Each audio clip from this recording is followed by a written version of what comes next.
Good morning, everyone. My name is Benjamin, and today we're going to be taking a look at one of the more unconventional candidates. I know I said I would do Booker this weekend, but I was reading some news and I forgot about one person that everybody is leaving off the radar, and that's the former CEO of Starbucks, Howard Schultz.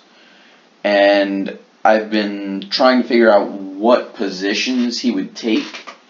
And I think he would be slightly to the left of where Hillary Clinton was, both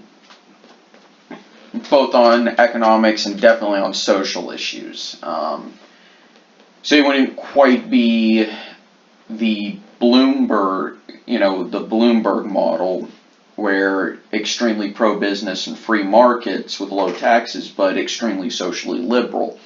It kind of just be in that area where I see most Democrat congressmen, and maybe we can at least say socially progressive. But I don't think he's on board with that free college. I think he's in the type that would only slightly expand Obamacare, not turn it into a single payer a la Bernie Sanders. What else? But that's just from my research, and I could be very wrong.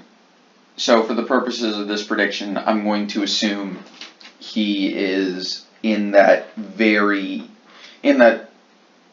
area of space occupied by where I think most Democrats are. Slightly to the left of Clinton, but starting to become very socially progressive.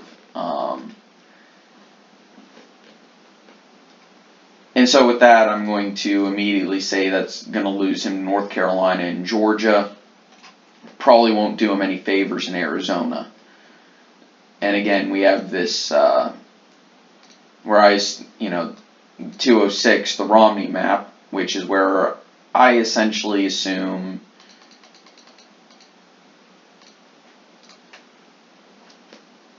this is Trump's floor, if we're being completely honest. This is where Trump's floor is, unless something insane happens.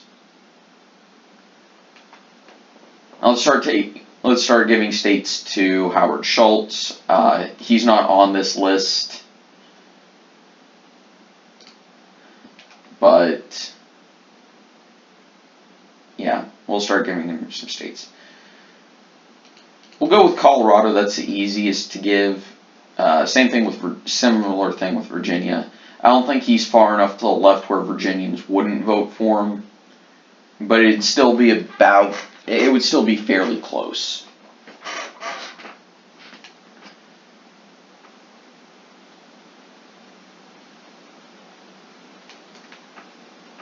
I'm pretty confident Trump would win Iowa and Ohio, considering he won them by such large margins in 2016. I don't think they would reverse and go the other direction, just for someone who's slightly more progressive than Clinton.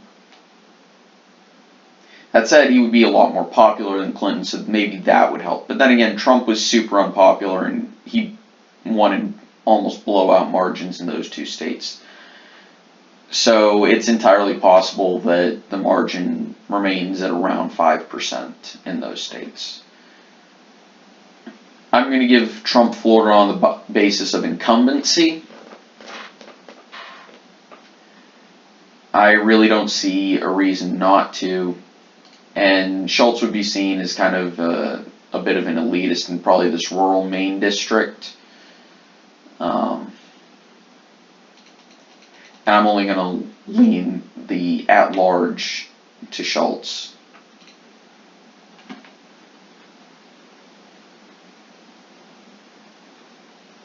Going to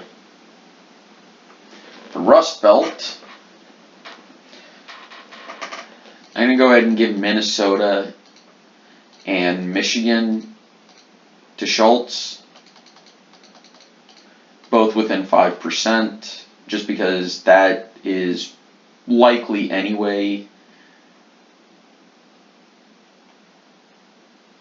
And and I don't see Trump holding on to either of those states. He's not popular enough, and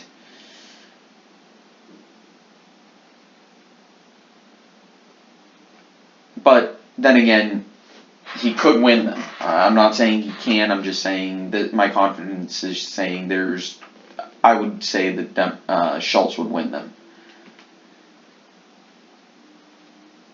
So I'm not sure Schultz could win Nevada. He's more popular than Clinton. Again, I will definitely say that much. But I don't think he has the name recognition just yet. But I'm assuming he'd get that through the primary process, so I think it comes down to more, Trump is more popular in Nevada than he was during the campaign. Now, it's true everywhere, but if I remember correctly, last time I checked, he still had a net positive approval rating in Nevada.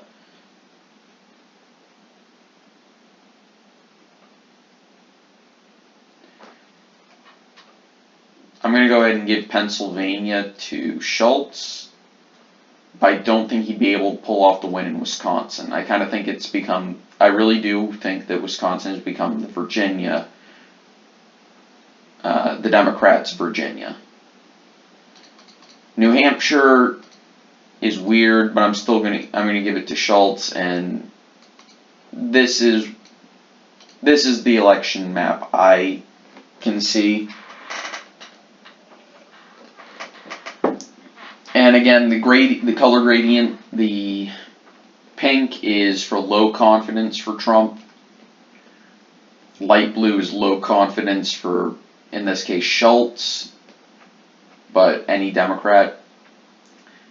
The whatever the slightly darker blue is, this blue,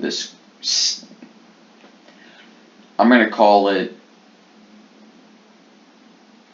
ocean blue or whatever, or steel blue. Is mid-level confidence for, in this case, Schultz, but again, all Democrats. And the dark blue is very high confidence. This is apparently salmon. This indicates mid-level confidence for Trump, and anything in the super dark red is high confidence. Anyway, thank you all for watching. Hope you enjoyed. Take it easy, and I will see you guys next time. Bye.